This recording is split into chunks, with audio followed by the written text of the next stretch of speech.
Então, turma, dando aí continuidade à nossa aula de Biologia, na aula de hoje a gente vai falar sobre os principais problemas ambientais. Nós vamos identificar suas causas, vamos relatar suas consequências e vamos trabalhar aí com possíveis soluções. Lembre-se que nós já falamos sobre a poluição atmosférica, né, a poluição do ar, poluição da água, falamos sobre degradação do solo e na aula de hoje nós vamos falar sobre esses três assuntos simultaneamente, ok? Então, na aula de hoje a gente vai rever poluição atmosférica, rever poluição das águas e reveremos também aí degradação dos solos, ok? Então, sem mais conversa, simbora para a aula.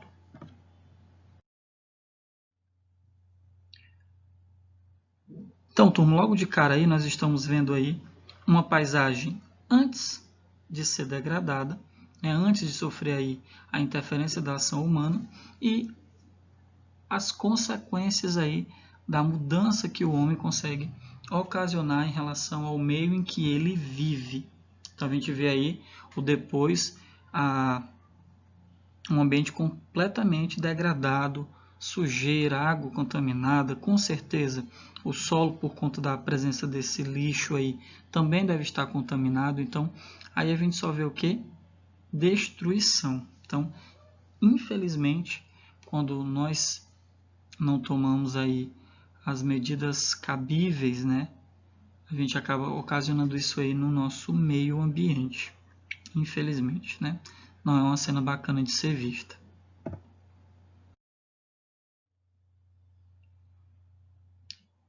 Então aí nós também estamos vendo agora poluição do ar, né? Estamos vendo aí indústrias lançando na atmosfera aí essa fumaça.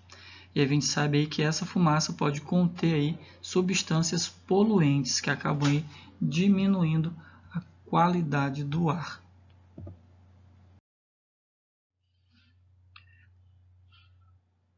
Estamos vendo aí a poluição dos rios e lagos, né? Então é uma imagem muito triste de ser vista. Estamos vendo também aí o buraco na camada de ozônio, né? Nós vimos aí que são consequência aí da poluição atmosférica.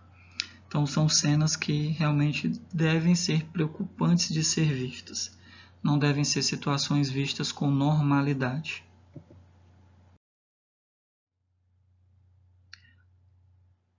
Então nós estamos vendo aí, né, realmente poluição das águas, né, poluição aí das águas do oceano.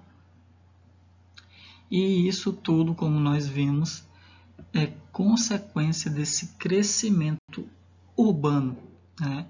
A modernidade trouxe muitos benefícios, mas o preço que nós estamos pagando, nós não, né? O preço que a natureza está pagando aí por esse crescimento, por esse avanço tecnológico, está sendo muito pesado. Então estamos vendo aí agora desmatamento e poluição do solo. Então é como eu falei para vocês, nessa aula de hoje a gente vai dar aí uma explanada em tudo que foi visto nessas nossas últimas semanas. E aí vamos relembrar a poluição do ar. Quais são as principais causas da poluição do ar? Temos aí veículos motorizados que liberam gases como o monóxido de carbono, incêndios florestais, que em 2020 foi um dos assuntos assim muito vistos nas mídias, né? A gente viu constantemente aí queimadas no Pantanal, queimadas na floresta amazônica. Então, infelizmente, essas queimadas elas acabam aí tendo como consequência a poluição atmosférica. As poeiras do deserto, né? Que aí também, querendo ou não, está linkado com o processo de desertificação, e liberação de enxofre pelas indústrias, como nós vimos ali em imagens anteriores. As consequências dessa poluição atmosférica são chuvas ácidas, problemas com maior expressão são de nível respiratório e cardiovascular. Estudos recentes mostram que crianças sujeitas a níveis elevados de poluição atmosférica têm maior prevalência de sintomas respiratórios, além de sofrerem diminuição na capacidade pulmonar com o aumento de episódios de doenças respiratórias.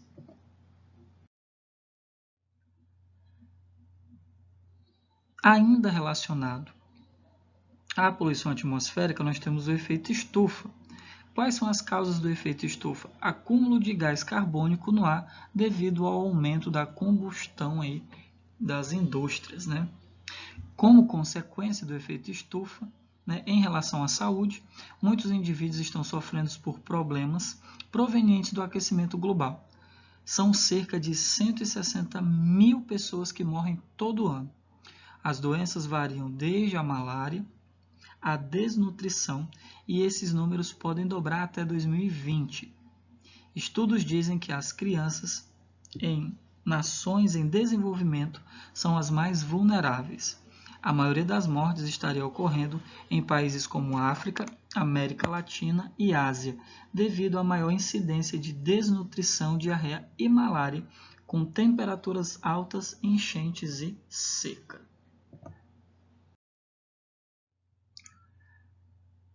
Falando agora também um pouquinho sobre a poluição dos rios e lagos, podemos citar como causadores aí dessa poluição chuvas ácidas, despejo de esgotos sem tratamento adequado, despejo de detergentes não biodegradáveis, despejo de inseticidas que são usados nas lavouras, como o DDT, e até mesmo pelo lixo de aterros sanitários. Como consequência dessa poluição dos rios e lagos, a água é um ambiente de vida para muitos seres vivos. Com a poluição e contaminação da água, várias espécies vão acabar morrendo. Além das consequências para as espécies marinhas, são também consideráveis as consequências para nós, seres humanos. E aí temos também relacionado à poluição do ar o buraco na camada de ozônio, que é ocasionado pela liberação de CFCs por aerosóis, liberação de óxido nítrico pelos aviões na estratosfera. Essa liberação desse último componente que eu acabei de relatar também contribui para a destruição da camada de ozônio. Consequências, vai ocorrer aí um aumento da incidência do cancro de pele, né, que é um câncer de pele. Deformações, atrofias e cegueiras, assim como a diminuição das defesas imunológicas, favorecendo dessa forma o aparecimento de doenças infecciosas e, em casos extremos, pode levar à morte. A radiação ultravioleta em excesso também pode diminuir a taxa de crescimento de plantas e aumentar a degradação de plásticos, tais como aumentar a produção de ozônio troposférico e afetar ecossistemas terrestres e aquáticos, alterando dessa forma o crescimento, cadeias alimentares e ciclos bioquímicos e, em particular, a vida aquática junto à superfície da água, onde as espécies de plantas que formam as bases da cadeia alimentar são mais abundantes. É adversamente afetada por conta aí da elevação dos níveis de radiação ultravioleta. Então, nós sabemos que a camada de ozônio ela funciona como um filtro contra esses raios ultravioletas. Com esses buracos, né, esses raios ultravioletas não vão ter esta barreira, né, para diminuir os seus efeitos sobre o nosso planeta. E aí, poluição da água do mar. Podemos citar como causas derramamento de petróleo, despejo de esgotos não tratados, consequências, afeta as cadeias alimentares marinhas, intoxicando os organismos e prejudicando a fotossíntese. E isso também acaba ocasionando doença para os banhistas.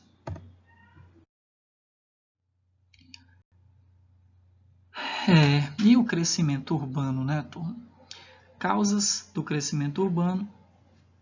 Podemos citar aí o aumento da imigração por causa da fome, do desemprego e da seca. Também podemos citar aí como causa desse crescimento urbano, né, o êxodo rural, a saúde, a educação e a segurança. A consequência desse crescimento urbano, desflorestamento, desertificação e erosão do solo. Por quê? Porque precisa-se de mais casas construídas para poder abrigar essas pessoas, né? a esses moradores aí dos grandes centros urbanos. Então, como consequência, nós teremos aí esses três itens que eu acabei de citar.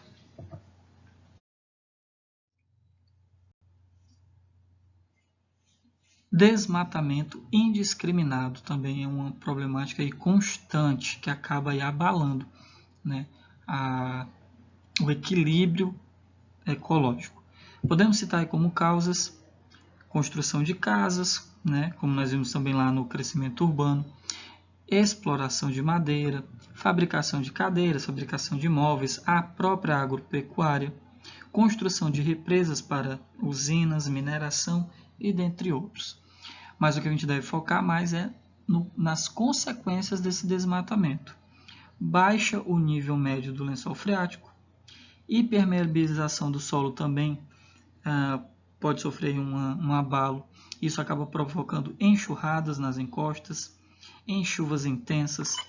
Tais torrentes elevam rapidamente a vazão dos rios e podem causar inundações repentinas. Teremos também como consequência do desmatamento o efeito estufa e a extinção de algumas espécies, porque elas não terão mais o seu habitat natural.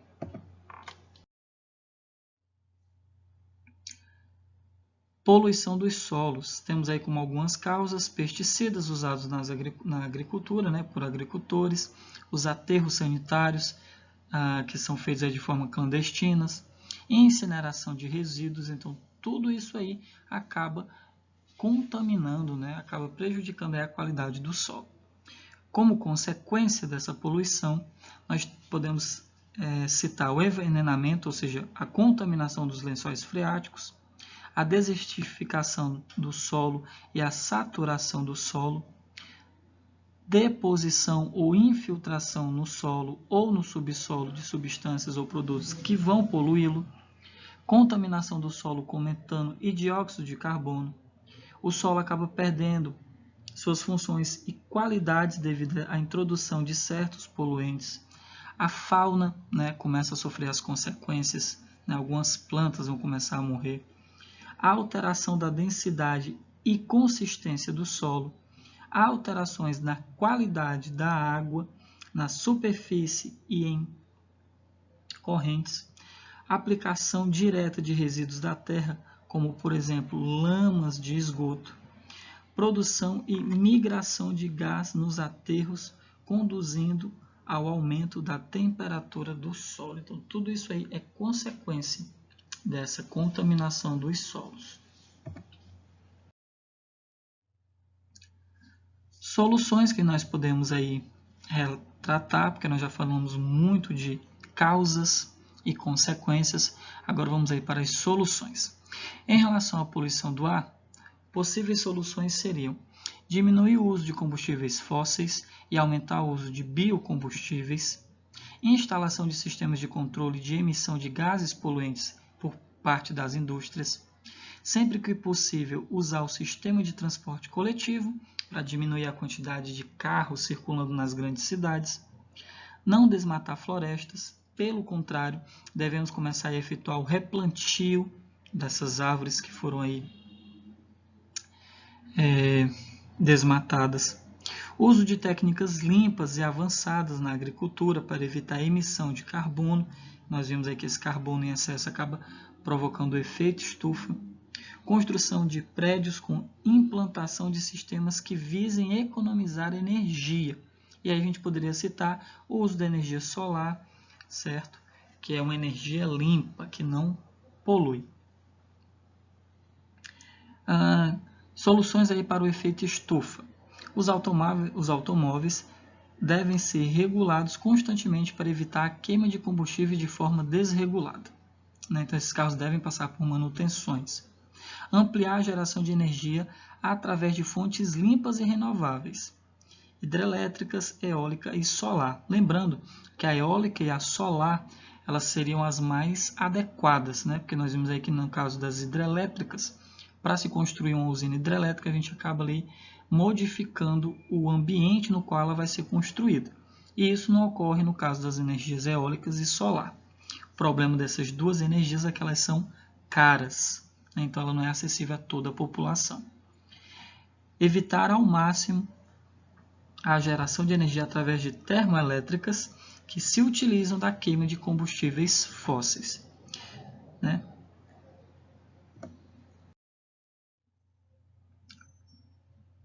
No caso aí da poluição dos rios e lagos, evitar o desperdício de água, isso é clássico, né? O atendimento das necessidades básicas da população, né? Saneamento básico, né? Falta regiões onde não há saneamento básico, a probabilidade dos rios e lagos serem contaminados é muito maior. Garantia do abastecimento de alimentos, proteção dos ecossistemas e mananciais, administração de riscos, né? Então a gente tem que tomar cuidado, alguém tem que tomar a frente dessa situação, ver com mais eficácia a importância que a água possui, né? Valorizar mais essa água, usá-la com mais consciência, certo? Em relação a soluções para o buraco da camada de ozônio, nós podemos aí citar substituição do butano e propano em relação ao clorofulcarbono, né? Então, em vez de se usar o clorofulcarbono, uma medida seria usar o butano e o propano em substituição desse CFC. Em relação à poluição da água do mar, tratamento dos esgotos que vão aí desembocar nas águas do mar, conscientização da população em relação ao lixo, né? Conscientizar a população que lugar de lixo é no lixo e não no meio ambiente, certo? E aí também poderíamos citar diminuição da exploração do petróleo, né? E que se tome um cuidado muito grande aí com essa exploração. Já em relação ao crescimento urbano, melhorar as condições de vida nas áreas rurais, e aí esse aspecto engloba aí algo que vai muito além da nossa imaginação, porque também já entra no caráter político. Possibilitar que o trabalho ali seja suficiente para que a população rural se mantenha no seu local de origem, né? E o zoneamento.